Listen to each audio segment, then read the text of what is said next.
Magandang hapon sa lahat ng manonood ng Karimlan Horror Stories. Isa ako sa mga naniniwala sa mga kwentong naririnig ko sa mga matatanda nung bata pa ako. Isang beses nang maranasan kong makakita ng di pangkaraniwang nilalang na sa tingin ko, ito na yung tinatawag nilang aswang. Sa iba, isa lamang itong katang-isip at likha lamang ng malilikot na isipan. At maniniwala lamang sila kung sila na mismo ang makaranas nito. Tawagin mo na lang ako sa pangalang Cardo. Taong 1988, mga 15 taong gulang ako noon at nagbabakasyon sa Bicol sa aking lolo at lola. Sa tabi ng bahay kubong tinitirahan namin ay mayroong malapit na kuprahan ng mga niyog ng aking lolo. Nung araw na iyon ay katulong ako sa kuprahan. Ako yung tagahakot ng mga pinagbalatan ng mga niyog na panggatong at si lolo naman ang nagpapausok sa mga niyog hanggang sa maluto ito para ibenta sa bayan. Matapos ang mahababang pagkukopra ay ginabi na kami pero patuloy pa rin si lolo sa pagpapausok sa koprahan. Nagpasya na akong kumain at magpahinga sa bahay kubo kasama ang mga pinsan ko at si lola. Pagkatapos kumain ay naisipan kong magpahangin at kumustahin si lolo. Nagdala na rin ako ng hapunan niya at pagkatapos nun ay naisipan kong magpahinga sa duyan na nakatali sa puno ng niyog sa koprahan. Nakita ko si lolo na kumakain na at nakikinig ng mahinang tunog ng radyo sa isang silyang pahingahan niya. Nakita ko nagpapahinga na rin si lolo sa upuan. Pagkatapos na kumain nito, medyo nakakabingi ang katahimikan. Ang tanging naririnig ko lamang ay ang mga huni ng insekto at ang mahinang tunog ng radyo na mula kay lolo. Mga bandang 9:30 ng gabi ay may narinig akong kaluskos mula sa kanang bahagi ko na isang bangin na. At sa ibaba nito ay isang maliit na sapa na may kakawian na. Narinig kong muli ang kaluskos at hinahanap ito.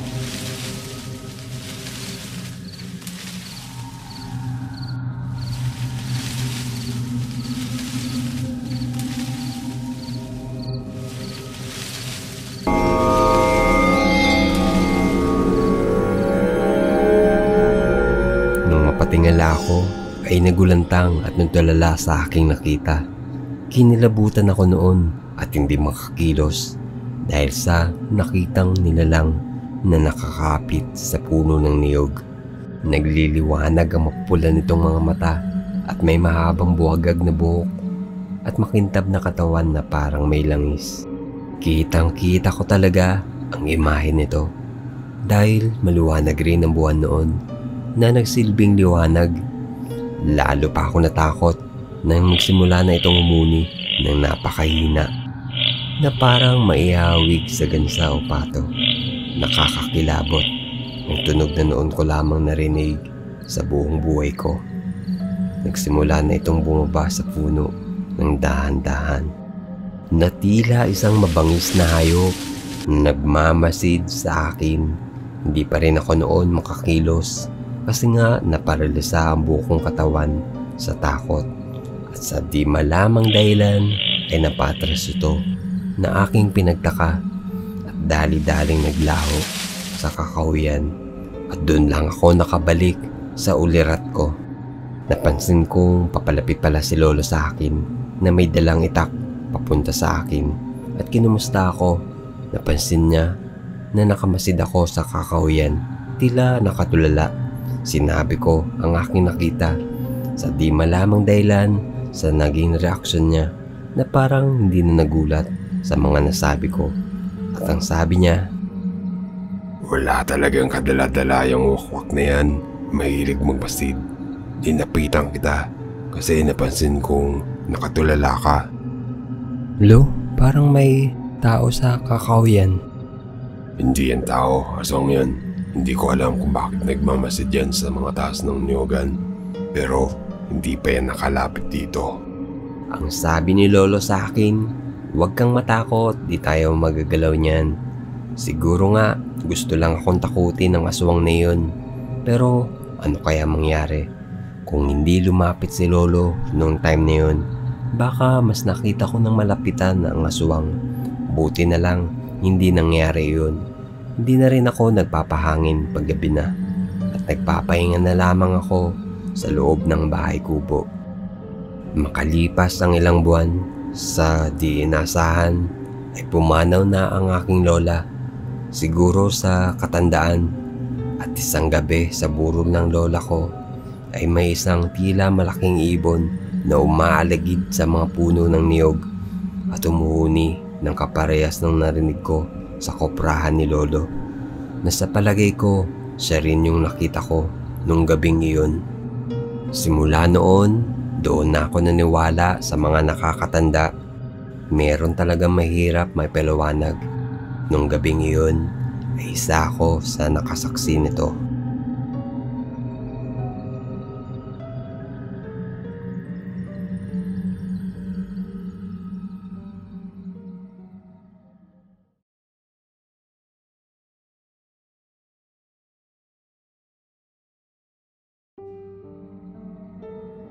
Magandang gabi sa inyong lahat. Tawagin mo na lang ako sa pangalang Janjan Dino, isang OFW sa Saudi Arabia. Nais ko lang po ibahagi ang karanasan ko sa aswang. Di ko akalain na totoo pala sila dahil di ko naman sila pinaniniwalaan noon. Nangyari ito noong taong 2010 sa Kalawan, Laguna. Tubong Maynila talaga ako. Pero nag-iba ang tinitirhang bahay namin dahil sa demolisyon. Binigyan naman kami ng gobyerno ng tirahan o relokasyon doon sa Laguna. Medyo liblib ang lugar kung saan kami inilipat. Walang mga street light, walang kuryente pa sa lugar, maging tubig. Sadyang mga gasera ang nagsisilbing ilaw namin at ang tubig sa poso naman ang siyang pinagkukunan namin ng tubig. Maganda naman sa lugar namin kaso kulang pa sa development at probinsya talaga ang itsura ng lugar. Matataas ang talahib, may gubat na malapit at kakaunti pa lang ang nakatira. Nung mga panahon na yun ay may mga buntis sa aming mga kalapit bahay. Hindi lang isa, ngunit 3 silang mga buntis. Gaya nga po ng sabi ko, wala pong mga street light sa lugar at kaunti pa lang ang mga nakatira. Kaya nagpasya po ang mga residente na magkaroon ng voluntary robing sa maliit naming nasasakupan. O sa madaling salita para po kami mga tanod doon sa lugar. Wala naman pong age limit yun dahil doon lang kami sa maliit na nasasakupan dahil nung mga panahon na yun minor de edad pa po ako. Kaya nung kami ay nag-robing na sa aming lugar, may mga dala kaming mga flashlight at pamalo. Nagbibigay din naman po ng contribution ng ibang mga kapitbahay, pambili namin ng kape at tinapay. Nung unang gabi ng aming pag-robing ay bumili muna kami ng kasama kong si Roger ng kape, tinapay at konting mga chichirya upang di antukin. Then sa tindahan na aming nabilhan, isang matandang ale ang nagbabantay roon. Tinanong niya kami ng, "Mga iho, baguhan ba kayo sa lugar na ito?" "Opo, bago po kami dito, mga tagay Manila po kami." Huminti siya at may mga sinabi siyang mga babala sa amin. Sabi niya, "Mag-iingat kayo dito dahil kung taga Maynila kayo, marahil sanay na kayo na puro tao ang lagi ninyong nakakasalamuha. Huwag kayo basta-basta magtitiwala." Tugon ng matanda. Medyo hindi namin na-gets yung sinasabi ng matanda pero nagtaka kami sa sinasabi niya na puro tao lang daw ang nakasanayan namin nakahulubilo. Baka may mga alien dito, ang wika ko kay Roger na medyo natawa siya. Kinagabihan habang kami ay nagro-robing, may isang matandang lalaki ang nakabisikleta na dumaan. Isang balot vendor pala siya, ngunit hindi naman niya isinisigaw ang kanyang mga paninda. Kaya wala kaming ideya. Bigla na lang kami niyaya ni Ate Lani, kasama din namin nag-robing ng gabing iyon, kung gusto daw ba namin ng balot. At dahil paborito ko din ito, nagpalibre ako ng isa sa kanya. Ngunit pagtataka namin ay wala man lang siyang dalang asin o suka upang panglagay sa balot. Wika ng matanda. Masarap naman itong balot, di na kailangan ng asin at suka. Medyo kakaiba, di ba? Pagkakuha namin ng balot at pagkaabot ng bayad, agad kaming gumilid upang kainin ito. Ngunit ganun na lang ang bigla namin at gulat sa nakita namin na nasa malayo na agad ang tendero ng balot. Grabe naman yung matandang yun, parang nakamotor. Halos nasa dulo agad siya, ng kalye. Pagtataka namin, matanda na yung balot vendor at mabagal lang ang kanyang pagpipedal nung makita namin siya. Kaya paanong ganun niya kabilis narating ang dulo ng kalye? Ganun pa man, di namin siya pinansin pa. Agad kong binasagan siya ng balot na bigay ni Ate Lani. Ngunit wala itong laman, puro sabaw lamang ang laman ng balot na aming binili. At ang balot naman na binili ni Ate Lani ay hindi mabasag-basag na para bang gawa ito sa bato. Kinabukasan, pagbalik namin sa tindahan, nakausap namin ulit ang matandang Ale sa tindahan. Ganun pa din, si Roger pa din ang kasama ko at ang wika ko sa matanda.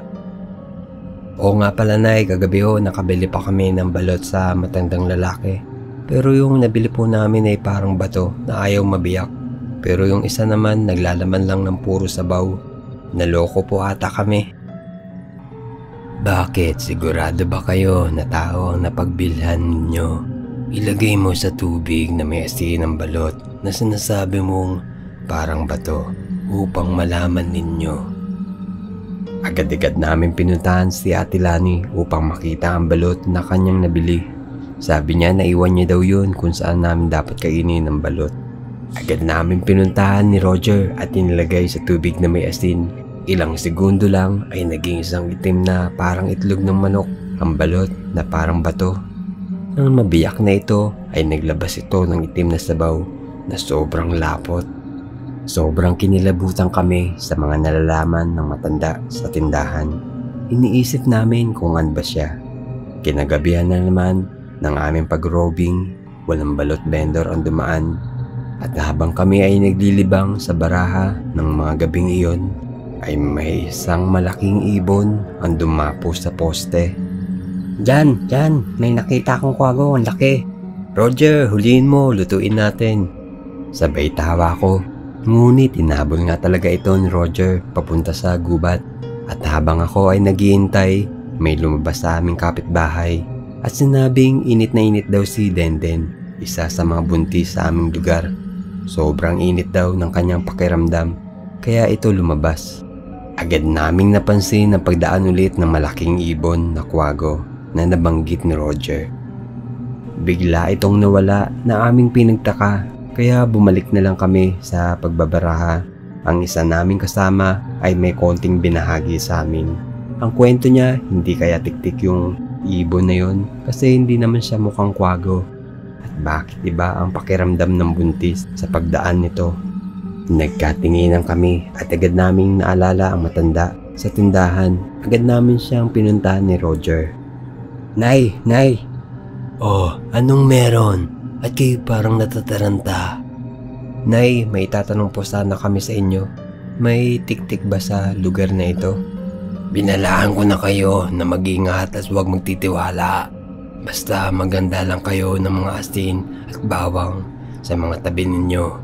At pag nakarinig kayo ng huni na parang ibon, maging alerto kayo, lalo na kung mahina lang ang naririnig ninyo. May 3 buntis po kasi doon sa amin, Nay. Paano kaya yun? Ipaperam ko ang buntot pagi sa inyo. Yun lang ang maitulong ko. Hindi kami pwede makialam dahil kilala namin sila. Nanlaki ang mga mata namin ni Roger nang marinig namin yun, kasama ng pagtaas ng aming mga balahibo at agad na natakot. Pag-abot ng matanda ng buntot pagi, binili niya na mag-ingat at huwag maputol. Siguradong mas matalas pa daw sa kahit anong itak yun. Agad namin itong ipinakita kina Patrick, ngunit may narinig kami na huni ng parang isang ibon. Mahina lang ito na parang nasa malayo ang tunog.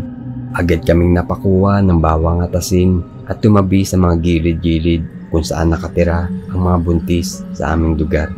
Palihim kaming nagsaboy ng asin sa kanilang mga bubong at naglagay ng mga bawang sa kanilang mga bintana. Ngunit bigla kami nataranta na makarinig kami ng sigaw. Boses ito ni Denden, kaya agad kami napatakbo sa kanila.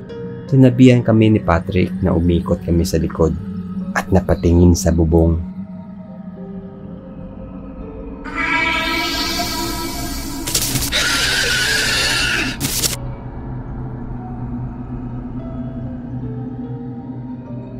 At dito na nabuo ang paniniwala namin na totoo ang mga aswang.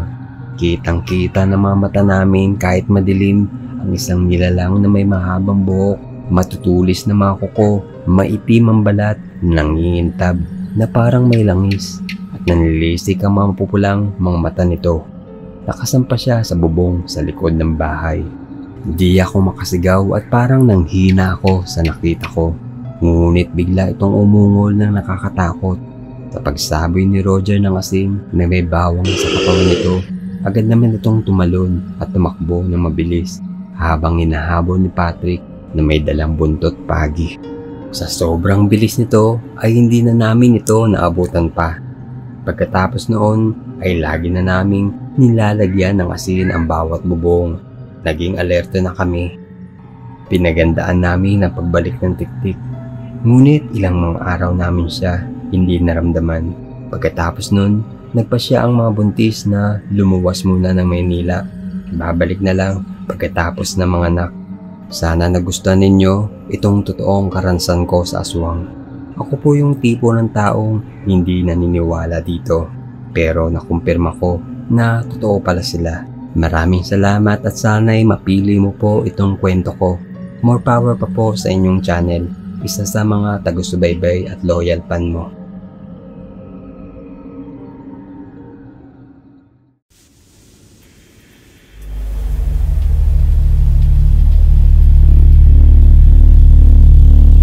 Okay, random comment segment tayo mula kay Alitaptap Studio. Salamat sa bagong video mo, Lodi. Soon, next video ko. Salamat sa support. Sam Roblox Gaming, ganda idol. 2 thumbs up. Sabi ni Jason Baisa, Sir, napakaganda ng mga kwento nyo. Sana po marami pa kayo update. Na kahit kwento lang, maganda kasi yung boses bagay sa gabi. Napampatulog. Salamat po. Salamat Sir Jason Baisa. Then, Dudan Reaction, napaka-detalyado ng animation mo, idol. Galing, hehe. Ang sabi ni Sincerely Yours, Pina, ang ganda ang hinhin ng boses nyo. Nakakaantok. Then sabi ni Gretch Abrico, ganda ng kwento nyo, bagong listener nyo po ako.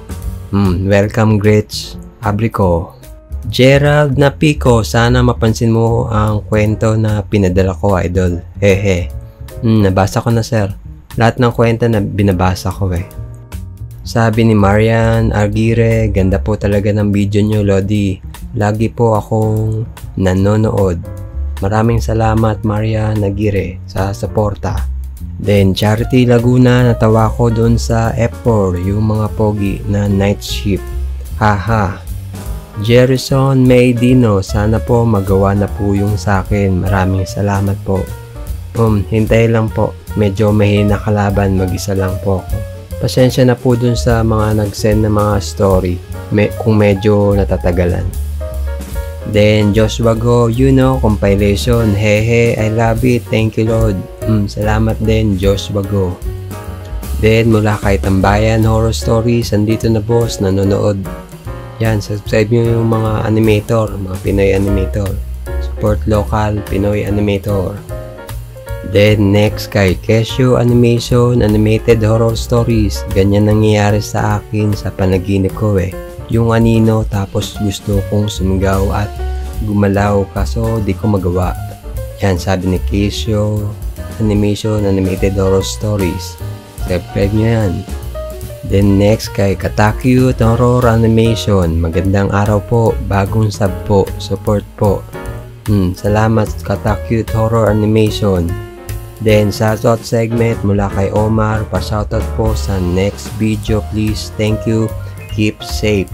Angko Pam, keep it up loads. Basta pa-shoutout ako lagi sa mga new upload mo Matik na yan Lodi. Yan, kay sabi ni Ma'am Chestar. Rotate Gaming Idol, shoutout po next bid. Thanks. Ang sabi ni Jake Lloyd Paluay, pa-shoutout sa next bid loads. Ang galing niyo po magkwento. Heart. Then shoutout kay Joy Ann Marie Dantes TV, Barbie Joy. Yan, shoutout sa iyo Joan Ann Marie. Then Gerald Animation. Ang ganda po ng kwento nyo Lord. Bagong subscriber nyo po ako. Pa-shoutout po Lods. Salamat at stay safe po Lods. Maraming salamat Gerald Animation. Then sabi ni Regine Padilla, ganda ng story tsaka animation. Shoutout next video. Shoutout Regine Padilla. Next, Kayan Valerio TV21. Hello po, always follow na po ng mga latest horror stories. Upload nyo. Magaganda po talaga. Pa-shoutout na rin po. Thank you po. Heart. Maraming salamat Kayan Valerio TV21. Then, shoutout kay Christine May. Sabi ni Maylin Dayaw, ganda talaga. Lagi mga kwento. Pa-shoutout po sa next videos nyo. Idol. Salamat. Then, shoutout kay Yesha Deres. Then, shoutout din kay Gian Nipas. Then, sabi ni Norul Tamba, wow, ang ganda po ng stories. Ang cute din po ng mga character. Pa-shoutout naman po. More power sa channel ninyo po. Yan, heart. Salamat kay Nurul Tamba. Next kay Hil Angeles. Sobrang ayos ng animation nito. Ang linis, ang pulido. Parang nakita ko si Saitama sa lahat ng mga characters. Ha ha ha. Pa-shoutout kami Lods dito sa Puracat de la Paz Norte sa Pampanga. Salamat kay Hil Angeles. Ang sabi ni COD Aspect Gaming Idol, nagustuhan ng mga kaibigan ko ang stories mo. Ganda daw ng kwento at edit. Tsaka idol pa, shoutout kay Gab. Yan, shoutout kay Gab. Sabi ni COD Aspect Gaming. Ang sabi ni Alp TV, ayun, may bagong upload si Idol. Pa-shoutout sa next video Idol. Yan, shoutout sa'yo Alp TV. Then kay FMSB Vlog, ganyan din pag ako na naginip. Pa-shoutout sa next video nyo po. Yan, shoutout sa iyo FMSB Vlog. Sabi ni Lency Cuyos, napanood ko na po lahat ng videos mo. Paki-shoutout na din po from Cebu Consolacion. Yan, shoutout kay Lency Cuyos. Yan po, maraming salamat po sa lahat ng nanood at sa mga sumusuporta ng Karimlan Horror Stories. See you sa next video. Maraming salamat.